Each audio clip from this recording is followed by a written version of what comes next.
Romanos capítulo 7, do versículo 7 ao 25. Vou fazer um breve resumo, porque hoje nós encerraremos esse trecho de Romanos e a partir da semana que vem voltamos para Êxodo.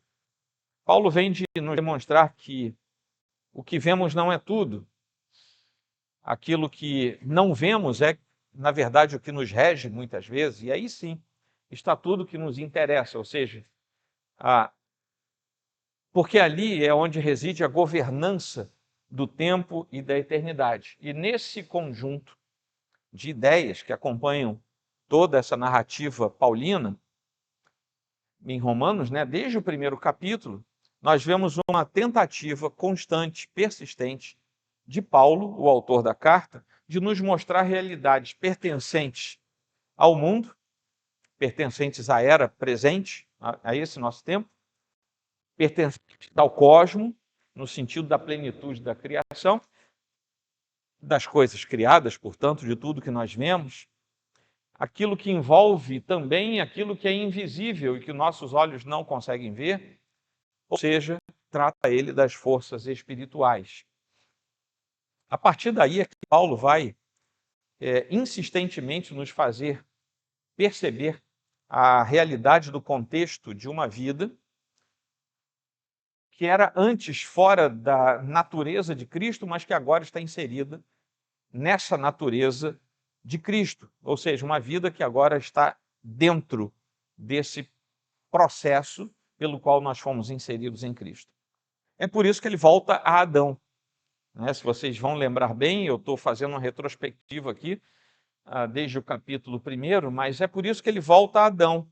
Ele volta ao pecado como um companheiro indesejado da nossa natureza, da nossa raça, desde a queda. Ou seja, o homem era perfeito em seu estado e em sua relação com Deus. Por causa do pecado, ele cai, e esse pecado adquire contornos universais, ou seja, o pecado não estava apenas naquele que primeiramente o cometeu, Adão e a sua mulher, Eva, mas por causa deles e da representatividade de caráter federal, todo aquele que vem após eles se tornam também pecadores. Por isso, não há um justo sequer, por isso todos nasceram em pecado e não há justo. Todos carecem da misericórdia e da glória de Deus. Nesse contexto surge uma fala constante de Paulo, desde o começo da epístola, sobre o pecado e sobre a carne, sobre a lei e sobre a graça, sobre a justiça que se manifesta na pessoa de Cristo. E ele então vai fazer um comparativo daquele Adão que ele tinha apresentado com o segundo Adão, que é Jesus Cristo. E ele então, didaticamente, nos oferece essa comparação, essa metáfora. Se houve um primeiro Adão, haverá também um segundo Adão, aquele que se manifestou na cruz. Somente nesse segundo Adão haverá libertação. E essa libertação é uma comutação. Ninguém deixa de ser servo, ninguém deixa de ser escravo, mas comuta a chave e deixa de ser escravo do pecado e passa a ser escravo da justiça. E essa é a troca entre a natureza do primeiro Adão e a natureza do segundo Adão. Todo esse processo deixou consequências na nossa raça. A ira de Deus se mostra real, se mostra justa contra todo aquele que peca, a fim de que, recebendo a informação do seu estado, ele venha se arrepender e a se tornar livre em Cristo. Ocorre, no entanto, que Paulo nos explica que isso não acontece naturalmente, isso não acontece pela própria iniciativa do ser humano, mas isso somente ocorre naqueles que, chamados para isso, conseguem ouvir o apelo eficaz do próprio Deus.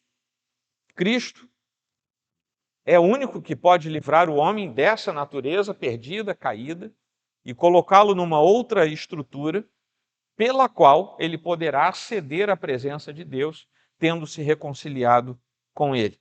O homem interior surge nessa história e passa a significar o velho homem, O homem interior não regenerado significa o velho homem, a velha criatura que tem um apreço muito grande pelos padrões estabelecidos, e aí Paulo também vai interagir com a natureza da lei. E ele vai mostrar para a gente que a lei parece ser o foco que coloca a evidência de que a natureza caída do homem, de fato, estava plenamente afastada de Deus, e isso por causa do seu pecado. E, de fato, ele vai dizer, sim, a lei faz isso. A lei joga luz sobre o pecado. E porque joga luz sobre o pecado, agora que eu entendi, eu, ser humano caído, com a luz da lei, agora que eu entendi, eu posso me reconciliar com Deus, certo? Paulo vai dizer, não, errado. A lei não consegue fazer isso. Ela alerta e ela acende o farol sobre o pecado, mas não é suficiente para nos redimir. Por quê? Porque ninguém consegue cumprir a lei na sua integralidade. E ele então vai evoluir, e já estamos aí no capítulo 5, capítulo 6, ele vai evoluir nos dizendo que a lei, na verdade, não é o problema. A lei cumpriu o seu papel. A lei mostrou o pecado. Nós somos o problema. E por mais que a lei nos mostre o que fazer, nenhum de nós teve capacidade diante de Deus de dizer, sim, Senhor, tudo bem, eu vou cumprir a lei integralmente. Não há como. E por causa disso, Paulo precisa lembrar aos seus contemporâneos, que já eram, neste caso aqui, da igreja de Roma, que, na verdade, não adiantava eles ficarem afeitos aos princípios do judaísmo, por exemplo, porque para eles, navegar por sobre as evidências da lei seria suficiente para manter uma relação próxima com Deus. E Paulo está dizendo, não, não é assim que vai acontecer. Nós precisamos olhar para Deus através da natureza divina do seu Filho.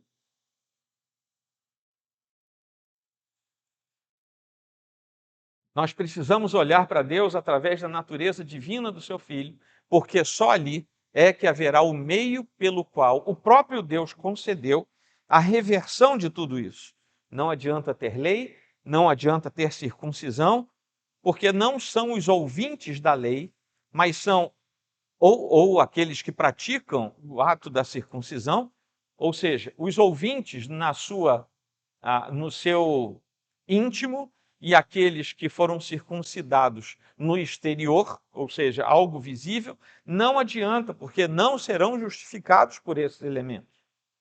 Mas somente aqueles que forem praticantes da justiça de Deus é que serão atraídos por Deus de tal maneira que poderão ser considerados como gente com coração transformado. Ora, isso não vem nem pelo ouvir a lei e nem pelo se permitir circuncidar, mas por uma outra coisa. E essa outra coisa é apresentado como o imergir-se no Filho de Deus. E daí vem a ideia da metáfora que ele nos coloca sobre o batismo. Fomos batizados em Cristo. Quem vem aqui todo domingo sabe que nós pregamos um dos sermões falando aqui, Paulo usa a metáfora do batismo para nos explicar o que acontece com a gente quando a gente é reconciliado com Deus.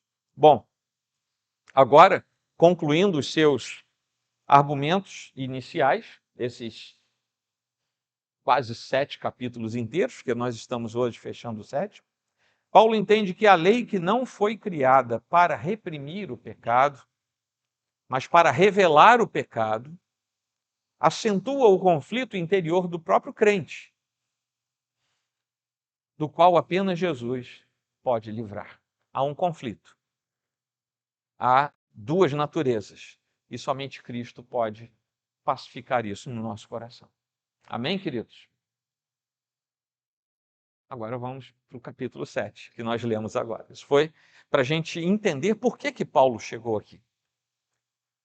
O fato de que a lei revela o pecado e expõe a hediondez desse mesmo pecado não invalida o seu caráter santo. No versículo 12, ele vai dizer que a lei é santa e o mandamento é santo, é justo e é bom. Então, Paulo, de modo algum, está dizendo que a lei é pecaminosa ou que conduz ao pecado. Mas a lei deve ser chamada de pecado no sentido em que ela é responsável por criar o pecado, depois de uma réplica enfática que ele fala de modo nenhum. Então ele prossegue com os seus argumentos. Aliás, por várias vezes no capítulo 7, ele vai usar essa expressão de modo nenhum. Isso não é assim, vocês não podem entender dessa maneira. Pelo contrário, Paulo nos diz claramente que a lei revela o pecado, já que ninguém será justificado diante de Deus por obras da lei, pois pela lei vem o pleno conhecimento do pecado. Isso ele tinha falado no capítulo 3, versículo 20. Ele já vinha preparando o leitor para chegar aqui no capítulo 7. E agora ele completa dizendo que ele não teria conhecido o pecado a não ser por meio da lei. Isso ele fala lá no versículo 7, que é o primeiro desse trecho. Essa mesma lei sobre a qual ele fala provoca o pecado de tal forma que o pecado escondido precisa ser revelado. Essa é a ideia de Paulo. Não é que a lei seja pecado, mas quando a lei ilumina o pecado, ele provoca o pecado para que ele, ebulindo dentro da pessoa, se torne evidente. Porque somente assim ele será cuidado, ele será tratado e ele será resolvido diante de Deus. O pecado, ele vai distorcer a função da lei. E Paulo só chega a isso aqui, a essa conclusão aqui no capítulo 7. Por quê? A função da lei é revelar, expor, condenar o próprio pecado, sugerindo que o próprio pecado incentiva e até provoca. E quando a gente lê isso de modo superficial, parece que Paulo está sendo tautológico, redundante, alguma coisa assim, mas não.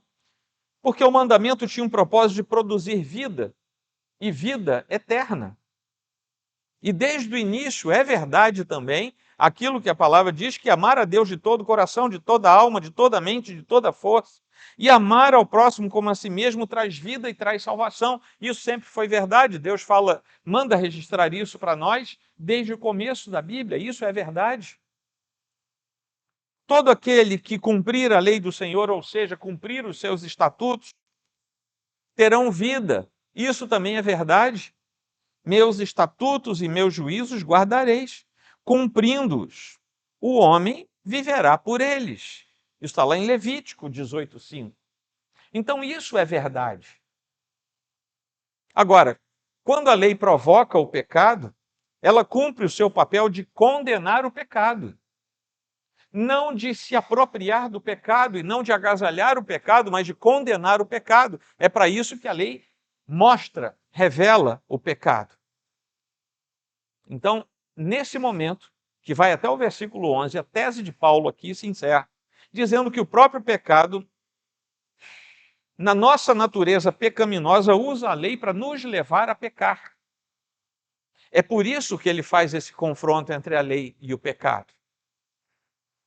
E é por isso que o destino disso é a morte. A lei é exonerada, no entanto, isentada, e o pecado é o culpado dessa história. E com isso Paulo está dizendo, não há mais como nós ficarmos na lei. No entanto, a lei é serva de Deus para nos mostrar o pecado, trazer o pecado à tona, o pecado ser perdoado e a gente não morrer, a gente ter vida e vida eterna.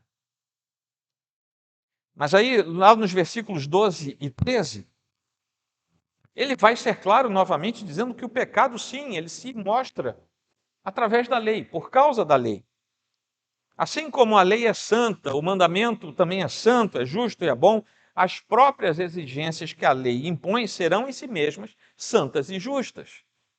Assim como Deus nos exige santidade, a própria lei já exigia santidade. E se é verdade também que na história dos hebreus eles distorceram tudo isso e não souberam lidar bem com essa verdade, a culpa, de novo, não é da lei. O paradoxo é que se o pecado não for revelado, ele não será perdoado.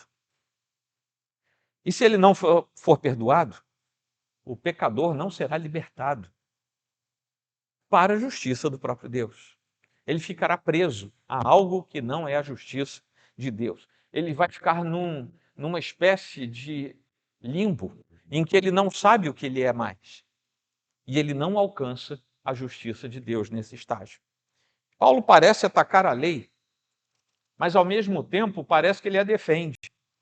E eu não sei se vocês perceberam isso nesses últimos textos lidos e pregados, porque a lei não consegue tornar o pecador justo. No entanto,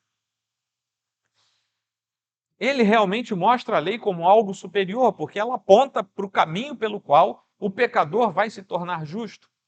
A lei precede o perdão, porque mostra o alvo do perdão, que é o pecado que nós agasalhamos no nosso coração. Ora, a lei não determina o crime, mas aquele que se coloca contra a lei entra por um caminho de criminoso. Né? Eu sempre falo que nós temos aqui uma inflação de juristas aqui na nossa igreja. Né?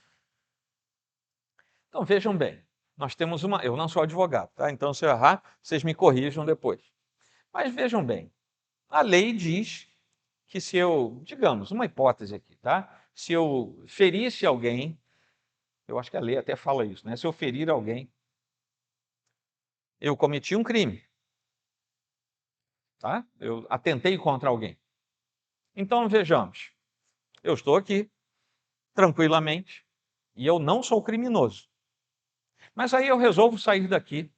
Eu vejo um indivíduo passando ali na rua, coitado está lá passeando com o cachorro dele, fazendo alguma coisa, e eu resolvo atentar contra a integridade dele. E aí eu sou preso. Vou lá responder, vamos fazer um boletim de ocorrência, alguma coisa. Aí eu pergunto, o culpado disso tudo ter acontecido foi a lei? Podem responder, foi a lei? Ora, a lei só disse que eu não podia fazer aquilo. Quem foi o culpado? Hein?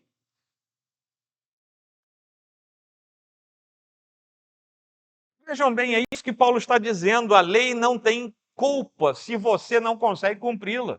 A lei não tem culpa se você se torna um criminoso. E nesse caso, era considerado injusto, pecador, criminoso, aquele que, tendo a lei alertando a respeito do pecado, mantinha-se afastado da própria lei.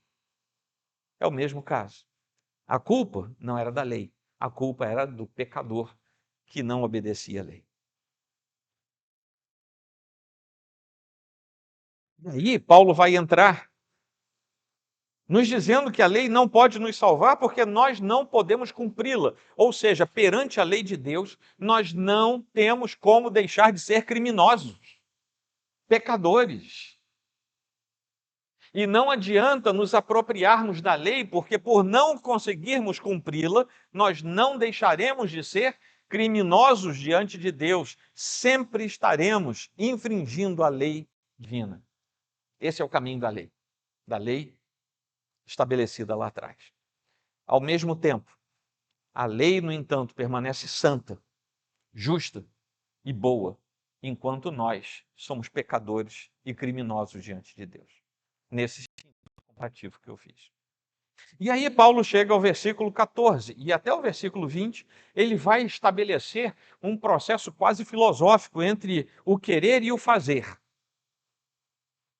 E a realidade do conflito de que o pecado, embora derrotado, ainda se levanta contra o bem que nós queremos fazer, o bem que o cristão deseja em sua alma, que vai ressaltar a inutilidade da lei e nos impulsiona em direção à dádiva divina da libertação, que só reside em Cristo Jesus. Isso vai se comprovar pela incapacidade que nós temos de naturalmente fazer bem, que Deus aprova. Vejam bem, não é o bem da nossa natureza humana como seres civilizados. Não é eu me compadecer de alguém. Não é desse bem que a Bíblia está falando, mas é de fazer o bem no sentido de cumprir a vontade objetiva de Deus, que, tendo se manifestado através da lei, não era capaz de cumpri-lo, e, portanto, eu preciso de um outro caminho. E esse caminho é exclusivamente aberto em Jesus Cristo e por Ele. Paulo confessa que não entende, não controla as suas próprias ações. Ele quer fazer uma coisa, mas ele faz o contrário. O que ele não quer é o que ele finda fazendo. Não é mais o seu eu natural, não é mais o seu ego, né? O seu eu natural, porque quando ele faz o mal, não faz de modo voluntário, ele não consegue mais. Não é a sua vontade, é simplesmente um impulso que ele não controla. E ele diz que isso é por causa do pecado que ainda habita nele. Quando nós nos prostramos aqui, culto após culto, dizendo nós precisamos pedir perdão a Deus por nossos pecados, eu tenho certeza que nenhum crente fiel diz assim: ah, pastor, eu vou hoje pedir perdão porque eu estava doido para pecar, eu programei o meu pecado e eu pequei. Nós pecamos fazendo aquilo que não queremos fazer, somos iguaizinhos a Paulo. E aquilo que nós gostaríamos de ser e fazer é exatamente o que nós não fazemos. Isso não serve de forma alguma para nós rejeitarmos a lei de Deus, rejeitarmos os seus mandamentos e vivermos sob o pecado, dizendo: puxa, agora eu vou poder pecar à vontade. Que diremos então? Continuaremos no pecado para que a graça aumente ainda mais? De modo nenhum, já tinha dito Paulo em 6:1. Portanto, não permitam que o pecado reine em seu corpo mortal, fazendo com que vocês obedeçam às suas paixões. 6:12. E então havemos de pecar porque não estamos debaixo da lei, sim da graça? De modo nenhum. 6:15. Paulo vem dizendo insistentemente: não usem isso como desculpa, porque não vai ser uma desculpa aceita.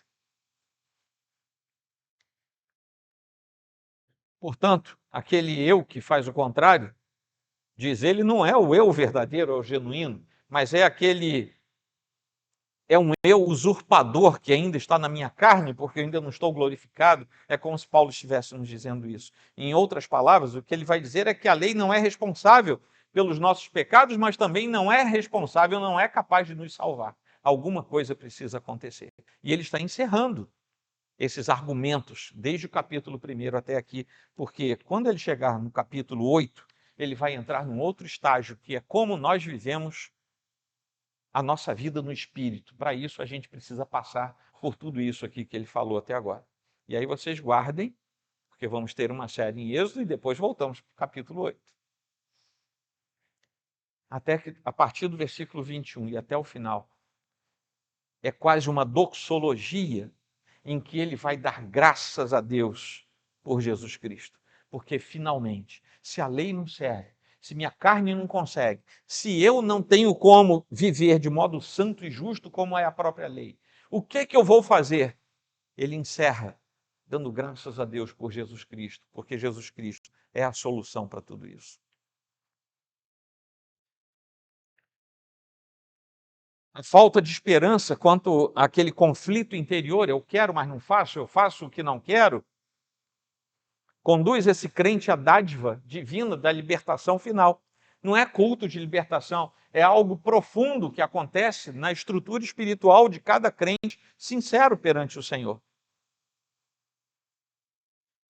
Paulo faz questão de recordar os princípios desse conflito interior exatamente para que os crentes em Jesus Cristo possam, de maneira clara, consciente, se lembrar constantemente da futilidade de buscar a solução na lei ou em qualquer outra coisa,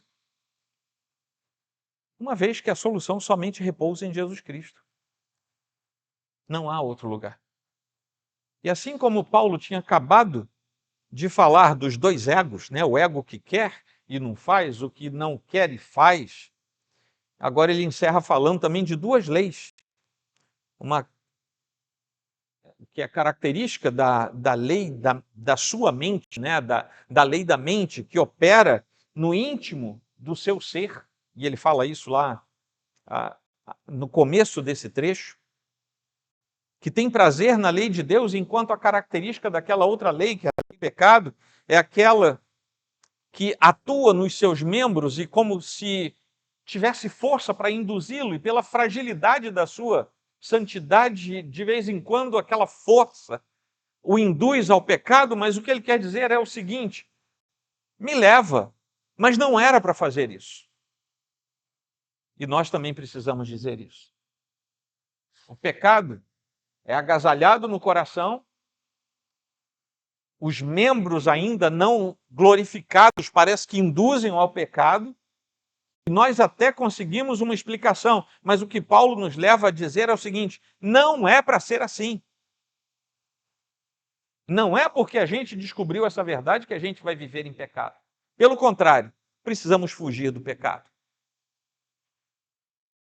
E na sequência ele fala também ainda de duas escravidões. Aquela que liga ao pecado, e agora tendo encontrado a salvação em Cristo Jesus de modo eficaz e efetivo, ele reconhece que é escravo, agora sim, da lei de Deus. Olha que curioso. Aquela lei sobre a qual ele dizia: eu não consigo ser redimido por ela, agora ele diz que é escravo da lei de Deus, porque uma vez tendo sido liberto, agora ele pode ser escravo da lei de Deus. Porque o que ela não conseguia, que era redimir o pecador, já foi alcançado em Cristo. Portanto, a lei agora cumpre o seu papel, que é de continuar levando o crente na sua jornada. Amém, queridos? Vamos concluir e aplicar. São poucas, eu acho. A gente viu que a lei de Moisés não é culpada da morte do pecado, mas é o homem que não consegue obedecer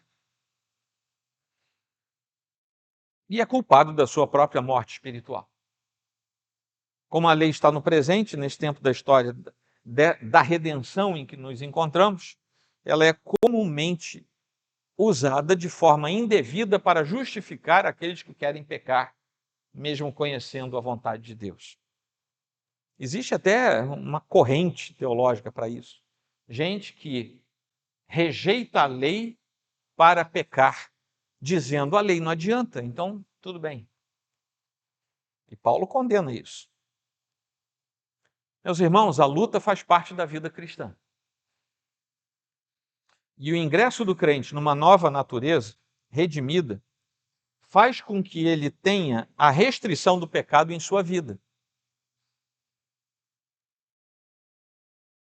O pecado ainda existe, ele ainda ronda a nossa vida, mas nós temos o vigor dado pelo poder de Cristo, pelo Espírito Santo que nós habita, para recusarmos o convite do pecado. A gente não tem que pecar porque ainda não está no céu.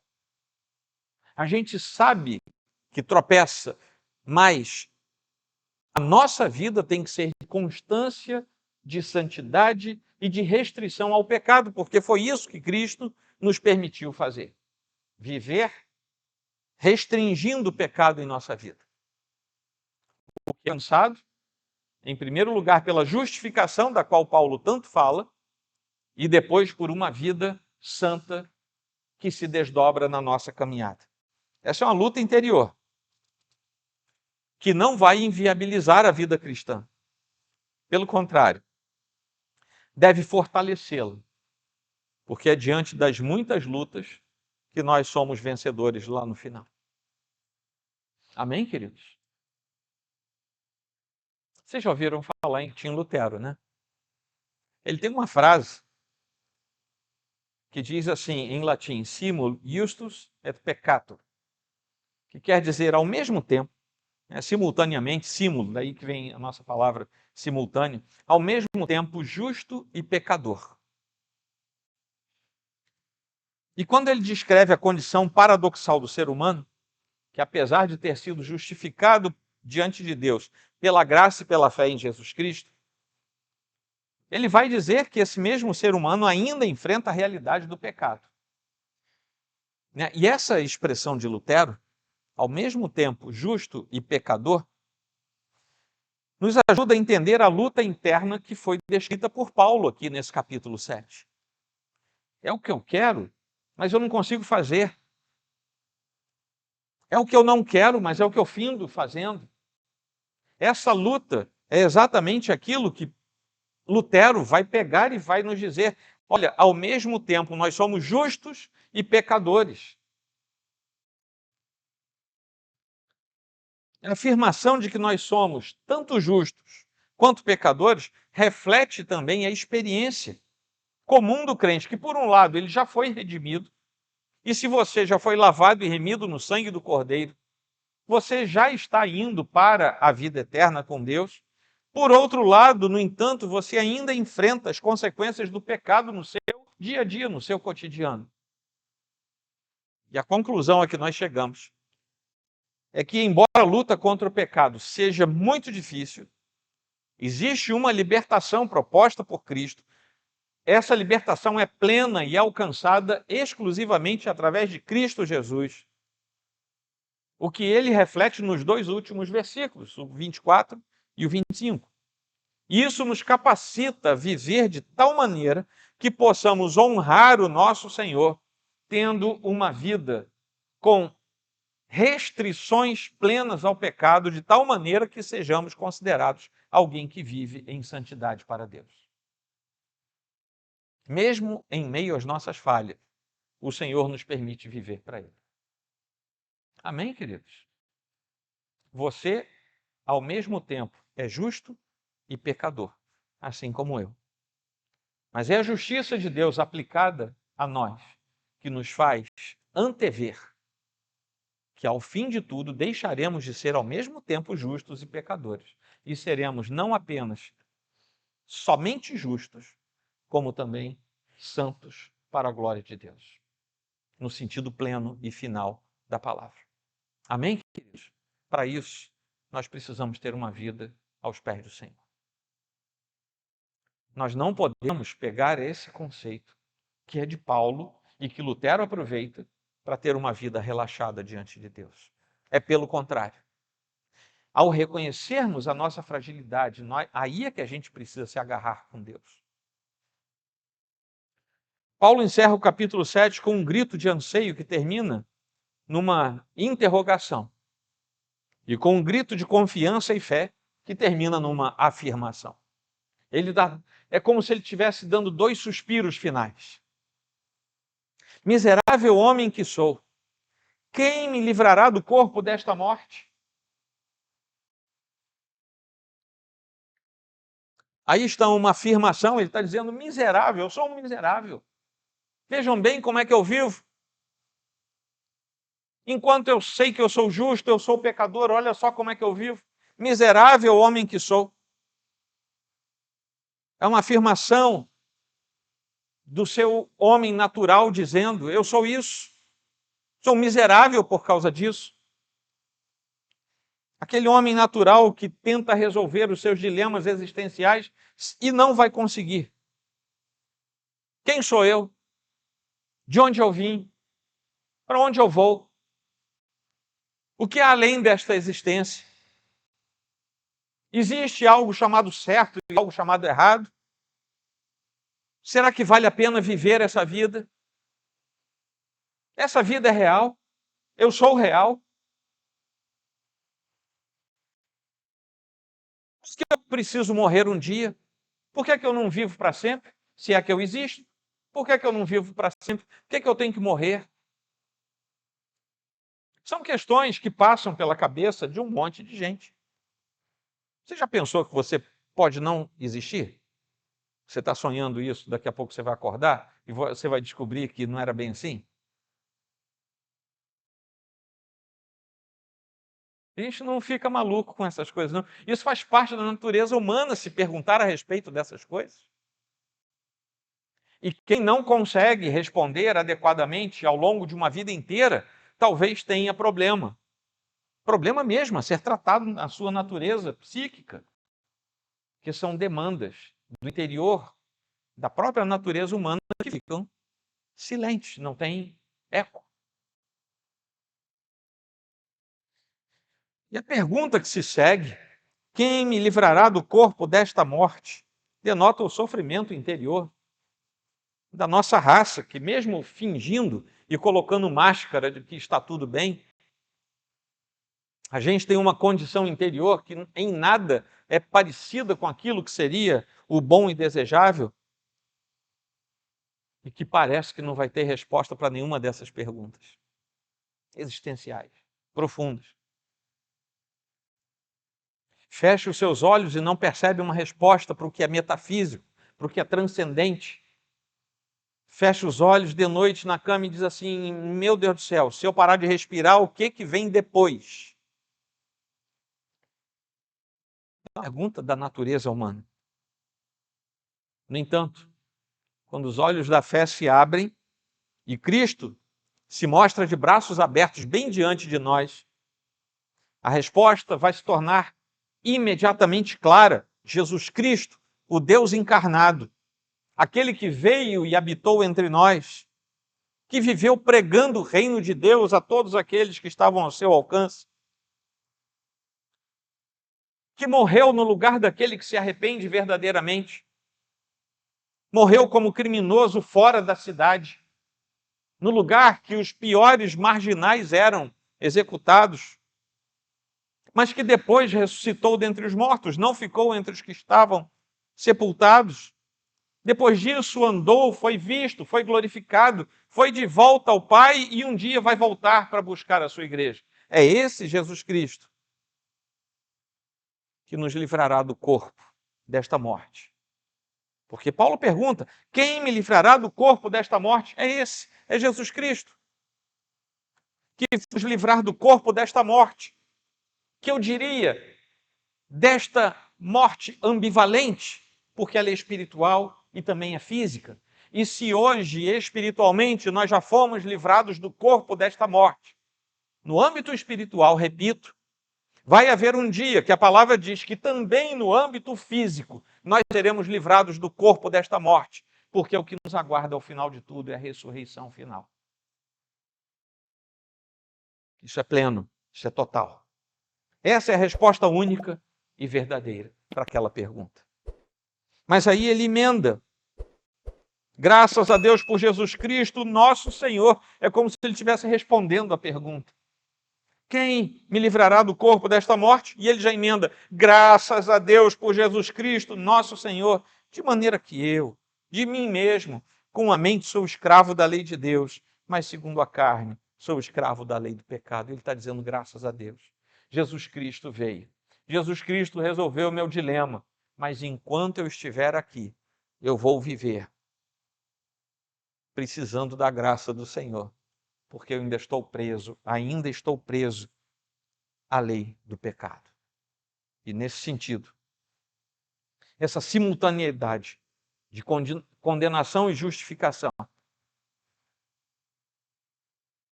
onde vemos que a lei é adotada no Evangelho, ela é imergida no Evangelho. Aqui, e somente aqui, a obediência à lei vai acontecer. Porque ao justificar o julgamento de Deus sobre nós, a lei ganha o contorno final e ela passa a ser útil para aqueles que são redimidos. A fé reconhece Deus como Deus e é por isso que a lei passa a ser validada. O estado caído e a nova criação estão presentes conosco. Mas eles estão conosco de maneiras diferentes. O anterior é nosso naturalmente, porque em nós mesmos nós permanecemos, como Paulo diz, um miserável, sob o pecado e a morte. Mas agora, que cada um dos filhos de Deus está morto para o pecado e vivo para Deus, em Cristo Jesus, e aí ele está fazendo uma referência ao capítulo 6, versículo 11. Ele assume a troca da servidão ao terrível e danoso pecado pela servidão ao Deus amoroso, justo e santo. Amém? Eu vou encerrar com o próprio Paulo falando, quando ele escreve a Epístola aos Gálatas, capítulo 5, versículos 16 a 18. Ele diz assim: digo, porém, o seguinte: vivam no Espírito, e vocês jamais satisfarão os desejos da carne. Porque a carne luta contra o Espírito, e o Espírito luta contra a carne, porque são opostos entre si. Para que vocês não façam o que querem. Ele está quase dizendo, sabe, tem um texto, uma carta que eu vou mandar para os irmãos de Roma, e eu vou falar melhor sobre isso. E aí ele encerra: mas se são guiados pelo Espírito, vocês não estão debaixo da lei. Em que sentido? No primeiro sentido. Agora a lei faz sentido, porque a lei agora cumpriu o seu papel. Porque Cristo veio e resolveu o dilema do coração humano. Amém, queridos? Vamos ficar de pé.